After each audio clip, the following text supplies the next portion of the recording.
Every now and then, you'll hear people question the importance of critics. You'll hear people say things like, do we really need critics? Is reviewing things actually an important service? Is it really necessary for people to be doing this as a profession?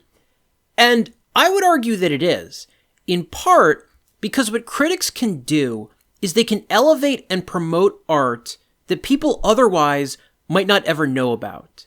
And it is only because of critics that I made myself watch the entirety of the subject of this video, Orb on the Movements of the Earth.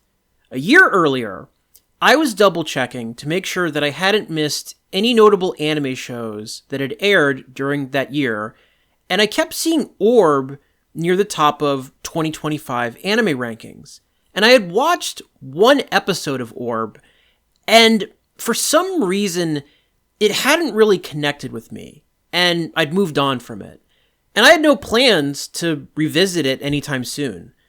But when I saw how incredibly highly ranked it was on anime sites, I realized that I needed to change my mind, because shows don't get rated as highly as Orb was being rated without there being something there most of the time. So I decided to watch Orb again, and this time I told myself that I was going to watch all 25 episodes of it no matter what. And I'm glad I did, because Orb is not only a great show, it's a great show that gets better and better the further along it goes. Orb is a show about characters in the 15th century who are trying to prove the existence of heliocentrism, which was the theory that the Earth revolves around the sun, as opposed to the conventional wisdom at the time, which was that the Earth was the center of the universe. And heliocentrism was considered blasphemous by the Catholic Church, so much so that they considered anyone who promoted heliocentrism to be a heretic who needed to be burned at the stake, in the show anyway. And in Orb, the story follows a series of characters throughout time who inherit the evidence from a stone chest that could potentially prove that the Earth revolves around the sun. And it's all about each character trying to advance this knowledge and reveal this secret to the world. It's a really cool story with a very unique story structure. And by the end of it, I understood why this series was so lauded, because not only is it excellent, it's very existential. You could write a thesis on this show from a dozen different angles. There's so much to sink your teeth into with Orb. But the thing that stuck out to me the most with it was how it ended. And this is the part where I tell you to stop this video and go watch the show if you haven't already seen it and you don't want the ending to be spoiled for you, because I'm about to spoil the ending of Orb. So, in the end, the only thing that got carried into the future from these characters was the name of the book that was going to be published about heliocentrism, thanks to what was in the chest. And Copernicus's future teacher overhears the name of that book, and it inspires him in the final scene of the show. And it makes him contemplate the nature of the universe. But the book itself never gets published. And so all the work and all the research and all the sacrifice that the characters made in this show to move this knowledge forward did not succeed. All the knowledge that these characters attained that was going to directly change everything becomes lost to time. And so, one of the central themes of the show is about the value of hope and inspiration. It's about how, even if you fail, there's still the possibility that all of your effort can amount to something in ways that you can't even foresee at the time. And it's how, even though all of these characters failed to move the revelations of the stone chest forward, by reaching Copernicus's teacher, they were still able to make an impact on the world, however insignificant it might have seemed at the time. And as someone who has always been fascinated with concepts like the butterfly effect and luck and chaos theory, I really appreciated the final moment of the show because it embodies the fact that even though it might seem like there's only a scarce few people in the world who actually matter on a historic level, the reality is that everyone can matter. Everyone, in some small, incalculable way, is capable of changing the world via the way they live their life and interact with people. And that change might seem infinitesimal, it might not seem relevant, but it's there. And it's why, if I asked you, whoever you are, have you ever interacted with someone who you don't even know their name, but who made such an impact on you in the incredibly brief period in which you were around them that they have stuck with you forever? I'm positive the answer is yes, because it's yes for everybody. And what makes this ending so cool to me is that the show establishes that all the work that these characters did to move the truth about the Earth forward wasn't a complete waste, even though that specific work never saw the light of day. It made me think about how in Rogue One, the Star Wars prequel movie, that movie ends with the characters' actions being directly responsible for the later destruction of the Death Star. Their mission succeeded. They accomplished what they wanted to accomplish. But what if Rogue One had ended like Orb? What if their mission had failed completely and they all died, their transmission is not sent, and the only thing that came from what they did is that 50 years later, some kid who heard about what they tried to do decides to do the same thing. And then text pops up saying that they succeeded down the line. If that's how Rogue One had ended, I think a lot of people would have had a huge problem with it. I think a lot of people would have thought, oh, well then, this movie was a giant waste of time. They should have just shown us a movie about those other people instead. I think that if that type of ending had been pitched for Rogue One, it would have been rejected for not being satisfying enough. But that's what's cool about the ending of Orb, because Orb is not about characters who can be celebrated for all the change that they enacted. It's about characters who failed at what they were trying to do and made a difference anyway. And that, to me, is a story worth telling, because we often don't tell those stories. We often don't acknowledge or celebrate the people who tried to make the world a better place, but weren't successful. More often than not, the only people who get remembered are the major transcendent figures who we think of as being the most responsible for changing the world. And when someone fails to directly change the world, or fails to accomplish the revolutionary thing that they were trying to do, it's easy to look at them as an irrelevant nobody. But life is more complicated than that.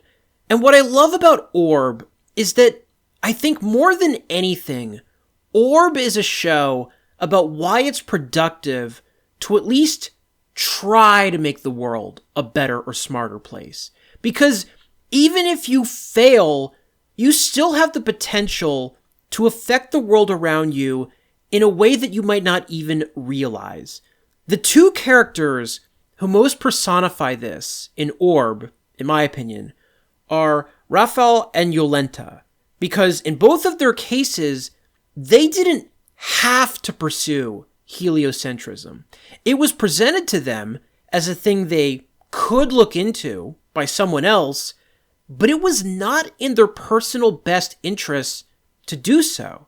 In Rafal's case, all he had to do was lie and say that he wasn't interested in astronomy and didn't believe that maybe the Earth isn't the center of the universe, and he was set to flourish in life.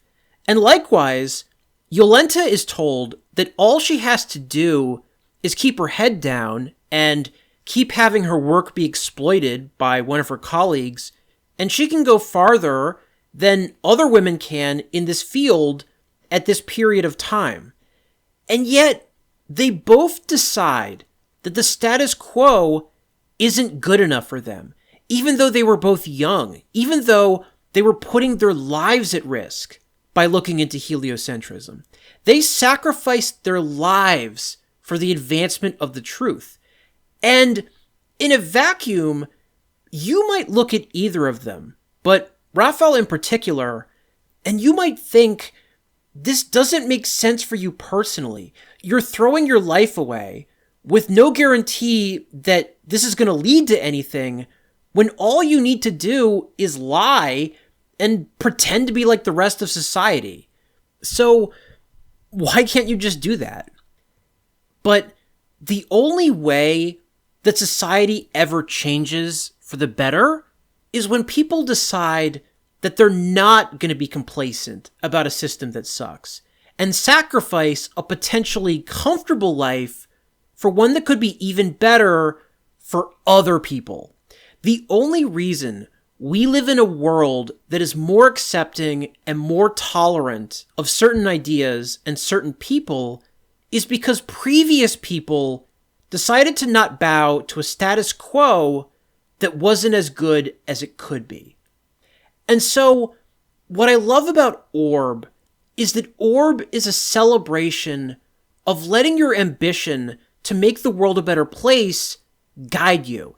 It validates that if you pursue something noble, what you're doing could make the world a better place in some way, even if you fail to meet every single one of your objectives. Orb is about how the power of inspiration and the power of hope is strong enough that merely passing that along to other people could be all it takes to change things for the better. In the story of Orb, all it takes is the title of the unpublished book about heliocentrism to reach Copernicus's teacher for one moment for the world to change forever. And that never happens in this show without the sacrifices of all the people who made this moment possible, who history won't remember. And there's an allegory in that, because I might not be able to transform the world, and you might not be able to transform the world, but you could affect someone who can. And so long as you can do that, you should at least try to, if there's something you truly believe in. The moral of Orb is not that these characters wasted their lives by trying and failing to advance the specific research. It's that we should appreciate that there are real people like this in our history who fought the good fight long before someone else was eventually able to win that fight. We owe the comforts that we have in the present to the people in the past who no one will ever know about. And you might not make an Albert Brudzewski amount of change in your life, and you might not be a Nicholas Copernicus either, but you might be a Draka, you might be a Rafal, you might be a Jolenta, you might be a Badeni. And if you are, there's still value in that. So yeah, Orb is a great, thought-provoking little show.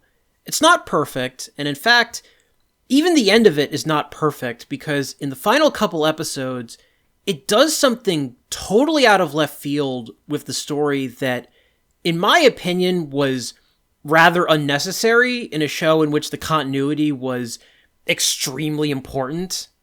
But the core of this show is so well done that I can still wholeheartedly recommend this series, even though it does a weird thing towards the end that I wasn't that into.